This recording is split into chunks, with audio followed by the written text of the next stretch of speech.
শিক্ষিত মানুষ অনেক, কাজ দেওয়ার মানুষ কম। একটা সময় ছিল যখন শিক্ষা একদম শুরু হচ্ছিল, তখন একটা গ্র্যাজুয়েশন পাস ছেলেকে খুঁজতে আমাদের মাথার ঘাম পায়ে পড়ে যেত।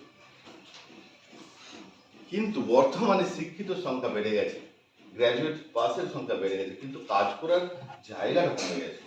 সেই জন্য এত বেশি তোমাদের, কারণ তোমরাই আমাদের ভবিষ্যৎ, তোমরাই পারবে। তোমরা যখন একদম মিডিল এজে পৌঁছাবে, এই চিন্তা ভাবনাগুলোকে যদি একটু রিফ্লেক্ট করতে পারো সমাজের প্রতি, তাহলে সমাজও উপকৃত হবে। নেক্সট হচ্ছে এন্টারপ্রিনারশিপ। এই যে বিজনেস করবে, সেটা process of designing, launching and running a new business.